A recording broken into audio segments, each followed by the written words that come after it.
Okay, we are doing the flip video lesson 7.03 for the scientific revolution. This goes along with your student guide pages 198 to 201, and then your Human Odyssey reading pages 308 to 321. So a lot of your student guide pages are charts. So make sure that you do have this out. You are going to fill that in as we go along. Some of them have already been filled in for you, but the majority of it will be just a chart format. Okay?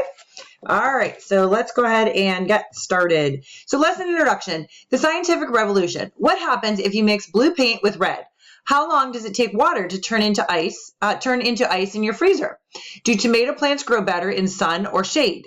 If you have ever studied something carefully or done a little experiment to answer a question, you have behaved like a scientist. But if you have lived before the 17th century, it is unlikely that you would have used a scientific approach. Science as we know it has existed for less than 300 years. The scientific revolution changed the way we think and made the modern age possible. So that's our little introduction there. And then our lesson objectives: define heliocentric and geocentric, define the scientific revolution, identify Copernicus and Vesalius, recognize Newton's achievements in science and mathematics and his impact on the field of scientific study, recognize the work of Descartes and Bacon in developing reliable ways to acquire knowledge, trace the development of scientific thought through the scientific revolution, and summarize Galileo's achievements and the obstacles he faced. So a lot of objectives there, but we're going to cover them, like I said, mostly in chart form. So Scientist Hall of Fame. So we have Galen, who studied medicine and human anatomy.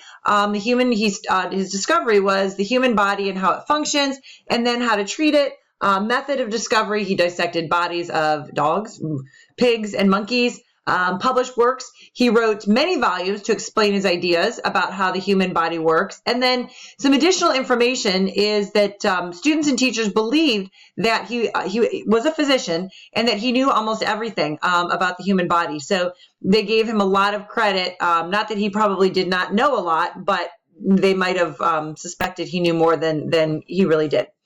Scientist was Andreas Vesalius, medicine and human anatomy. He discovered that Galen had been incorrect about many aspects of the human anatomy, and he dissected human corpses. Those are dead bodies. And then he published works on the structure of the human body.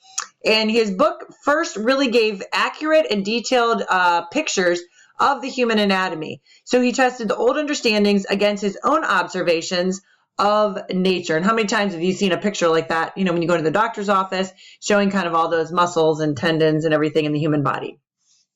Scientist Ptolemy, Claudius Ptolemy, the astronomer and geographer. Ideas: the earth stood still at the center of the universe, and the sun and the planets revolved in great spheres around the earth. He used math to formulate geocentric model of the solar system. His published work was Almagest. And additional information: his theory became known as the geocentric theory. His work showed the importance of observation and experimentation. So we're gonna talk more about that geocentric here in a little bit. Scientist Hall of Fame: Nicholas Copernicus, studied in the field of astronomy.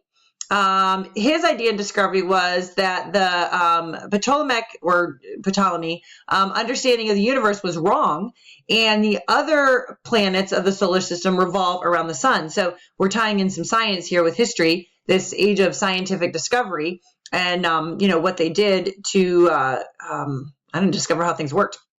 Method of discovery: he applied mathematics to the movements of the sun and the planets and found that Ptolemy's theory didn't add up.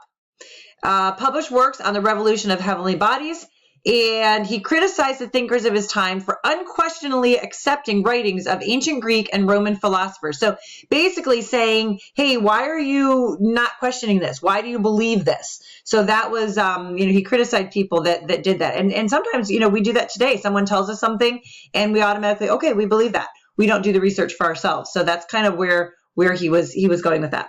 All right, Francis Bacon. Field of study was law and philosophy. He reinforced the idea that observation and experimentation was necessary to acquire knowledge. Published works, The Advancement of Learning, the Essays, The New Atlantis, and the Valerius Terminus of Interpretation of Nature. And this is a screenshot that I took, so I'm sorry for that red line underneath there. That is the correct way to spell it. It's just the computer doesn't recognize it as correct. Additional information, he was the originator of the expression, knowledge is power. How many times do we say that? Knowledge is power. The more you know, the more powerful you are. Okay, scientist was Rene Descartes, and the field of study was mathematics and philosophy. He discovered the Cartesian coordinate system. So how many of you use that, the coordinate system? Ask your math teachers. We're tying in both science and math here. Mathematics could be used to explain everything in nature. Your science teachers will love that. Method of discovery, he used algebra and geometry to prove his Cartesian coordinate system. And his published works were the Discourse on the Method of Rightly Conducting the Reason and Seeking Truth in the Sciences, Meditations on First Philosophy, and Principles of Philosophy. And then some additional information. He is often called the founder of modern philosophy and the father of modern mathematics because of his coordinate system and other mathematical insights. So again, we tie in history with science, with math, and kind of how they all come together. So in history, we're studying about the people and what they did. Obviously, in math, you're using his coordinate system. In science, you're talking about, planets and revolution and rotation and all of that. All right, Galileo. Let's see. Let's see if I can move this over. Oh, I can. There we go. Okay. Galileo. Let's see. Field of study, mathematics and astronomy. Improved the telescope, thermometer, and compass. Challenged Ptolemy's theory that the moon was smooth and had a polished surface. Discovered that the Milky Way was a mass of innumerable stars clustered together. And he discovered 4 moons orbiting Juniper. His telescopic observations confirmed that the Earth travels around the sun. Again, that red mark is there just because I copied and pasted. So it is spelled correctly. It's just split up. Method of discovery, he observed the sky through his improved telescope. Published work, The Starry Messenger, and Dialogue. And then additional information, Galileo was called to Rome to face the Inquisition about the theory of Earth revolving the sun. He backed down and signed a paper taking back his radical ideas. So remember that Inquisition was the Catholic Church kind of questioning, kind of reining back in some things that were going on. So he, unlike Martin Luther, backed down. Remember, Martin Luther did not back down to the Inquisition, which led to Reformation and, so on. So again, make sure you're tying in things that we've learned in the past to things we're learning now. All right, scientist Isaac Newton, field of study, astronomy, mathematics, and physics.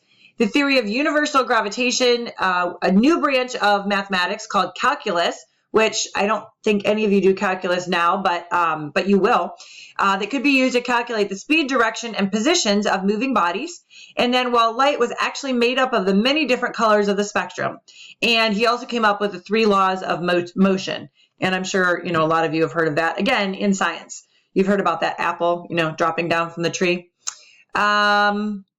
Method of discovery, experiments and observations, published works, mathematical principles of natural philosophy. And then additional information, he was elected president of the Royal Society, the main scientific organization in Great Britain. He was knighted. He became the most admired and celebrated scientist of his time. And then Galileo's celestial observations. I'm going to move this over again. There we go. What instrument did Galileo improve so much that it became a powerful instrument for scientific research? The telescope. What did he use this instrument for? To make celestial observations. What did Galileo observe with this instrument? The moon, the planets, and the stars. Again, think about how all of this ties into science. Based on his observation, what did Galileo conclude about the moon?